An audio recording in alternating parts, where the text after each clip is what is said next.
विवर्त पुराण के अंतर्गत 77वें अध्याय के 32वें नंबर के श्लोक पर स्वप्न का फल लिखा हुआ कि 7 तरह के स्वप्न होते हैं और कौन सा स्वप्न सिद्ध होता है, कौन सा स्वप्न सही होता है और स्वप्न को किसको बताना चाहिए और किस मुहूर्त का स्वप्न कैसा सिद्ध होता है। उसी तरह ब्रह्म विवर्त पुराण के अंतर्गत श्री कृष्ण जन्म खंड के अंतर्गत 77वें अध्याय में 32वें नंबर श्लोक पर लिख दिया श्री वेद व्यास जी महाराज कि अगर तुम सोए और सोते से ही अगर स्वप्न आ गया वो स्वप्न मान्य नहीं। रात्रि को सोए, रात के समय मध्याह्न में स्वप्न आ गया मान्य होगा, पर वो तुम्हें याद नहीं है, स्मरण नहीं है तब।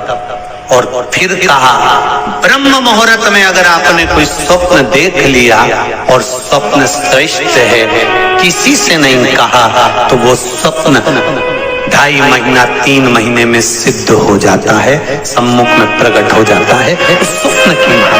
हाँ, दिन में देखा हुआ स्वप्न कभी सिद्ध नहीं होता।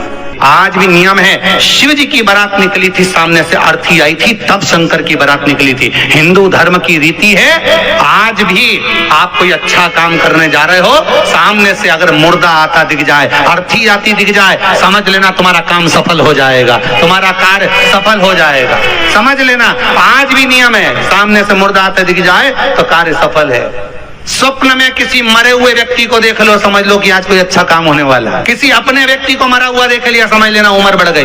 तो इसका मतलब ये नहीं है कि तुम शमशान के पास घर बना लो। हाँ, तुम्हारा क्या भरोसा, तुम सोचो सीहोर वाला महाराज बोला है कि मुर्दे को देखो तो काम सफल होता है, तुमने कहा अपन मकान ही शमशान के पास बनाएंगे, अपन तो प्लाट ही में कर देंगे, तो वहां से रोज आता जाता मुर्दा ही मुर्दा दिखेगा। इनका क्या भरोसा। किसी एक भक्त ने एक प्रश्न लिखकर भेजा था कि हमारे स्वप्न में शंकर जी का शिवलिंग दिखता है तो कैसा होता। हमने कहा इतनी सी बात के लिए तो आपको प्रश्न करने की जरूरत ही नहीं, पुराण को देख लीजिए, ब्रह्मवेत्ता पुराण उठाइए और उसका श्री कृष्ण जन्म खंड निकाल लीजिए, उसका 77वां अध्याय निकाल लीजिए, 77वें अध्याय का 32वां श्लोक निकाल लीजिए।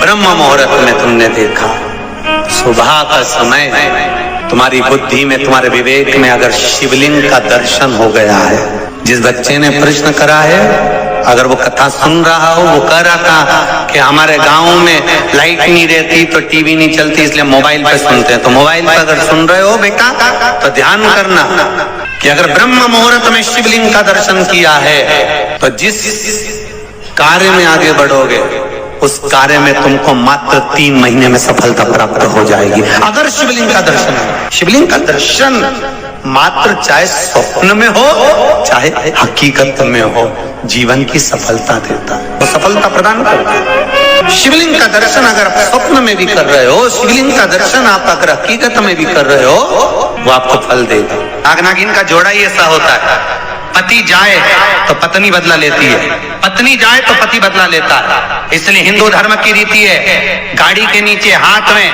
किसी भी रूप में अगर आपसे सर्प मरा है, सर्प की हत्या हुई है, या आपने किसी के द्वारा सर्प पकड़ाकर छुड़वा भी दिया है, तो निवेदन रहता है चांदी का एक नाग नागिन छोटा सा बनाकर, छोटा सा उसको शक्कर के कलश में रखकर बांध कर शिव मंदिर में रखकर आ जाइए, उसको दे दो शिव बाबा को कि अब हमारी तरफ से हमने हाजिरी लगा दी, हमसे दुख, हमसे गलती हुई, हम क्षमा चाहते हैं। गलती मनुष्य से होती है, मानव से होती है, हो गई गलती, अब आपको साधना। स्वप्न में अगर सांप दिख रहा है, स्वप्न में सर्प नजर आ रहा है, पान का पत्ता, तांबुल पान का पत्ता, उस पान के पत्ते पर एक लाल चंदन से सर्प बना और सर्प बनाकर उसका शिव मंदिर में स्पर्श कराकर बहते पानी में छोड़कर आ जाइए, सर्प दिखना बंद, स्वप्न में कभी नहीं दिख सकता। सर्प का घर में सर्प आ रहा है, आस्तिक मुनि का स्मरण करिए, 5 लौंग, एक नाग नागिन का जोड़ा छोटा सा, किसी भी स्थान पर ईशान कोण के अंतर्गत उसको थोड़ा सा खड्डा खोदकर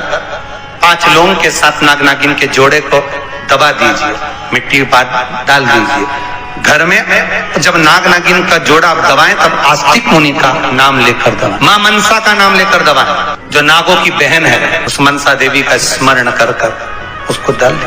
आज भी हमारे यहाँ हिंदू धर्म नीति है, जब पहला कालम नए मकान का पहला कालम जब भराता है, उसमें तांबे के कलश में नाग नागिन रखकर, कमल गट्टा रखकर, अमर बेल रखकर, थोड़ी सी सरसों रखकर उसका पूजन कर कर पहले कालम के अंदर जो पहला कालम भराएगा, गड्ढे का पहला जो सरिया रखाता है, कालम भराता है, वास्तु पूजन के हिसाब से उसमें रखा जाता है। और वो तो वो उसके रखने के बाद भी जब मकान का मुहूर्त होता है तो वास्तु पूजन में नाग नागिन का जोड़ा रखाता है, वो भी उस मकान में कहीं ईशान के अंतर्गत उसको दबाया उसको भी। इसलिए कह देते हैं यहाँ पत्थर मत लगाना, यहाँ टाइल्स मत लगाना।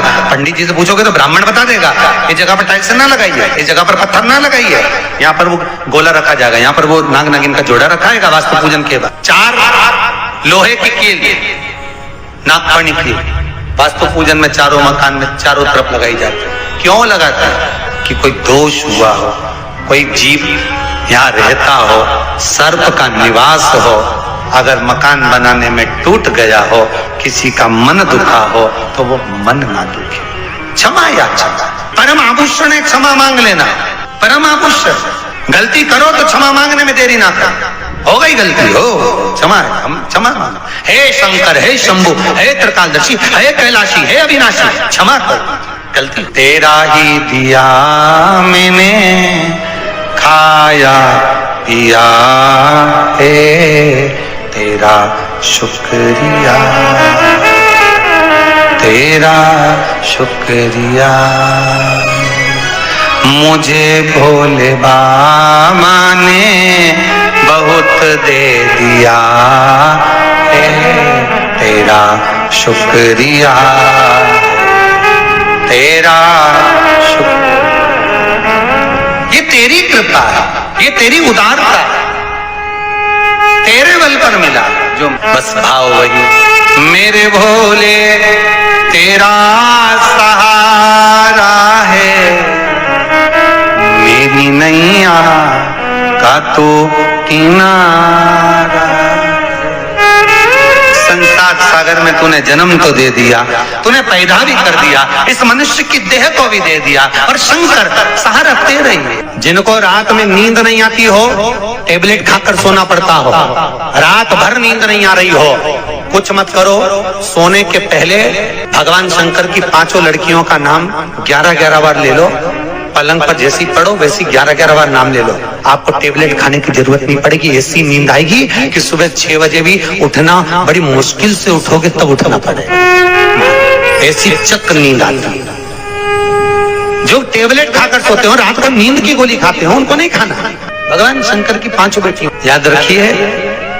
जिनको स्वप्न में सांप दिखते हो, सर्प नजर आते हो, या घर के बाहर या घर के अंदर बार-बार सांप आते हो, तो भगवान शंकर की 5 लड़कियों का नाम लेकर पान के पत्ते पर चंदन से 5 सांप बनाकर शंकर भगवान को छुलाकर, जिसको स्वप्न दिखते हैं उसके ऊपर से 21 बार उसार कर बहते हुए पानी में डाल दीजिए। स्वप्न में कभी सांप नहीं नजर आएंगे, जिंदगी में कभी नहीं दिखेंगे।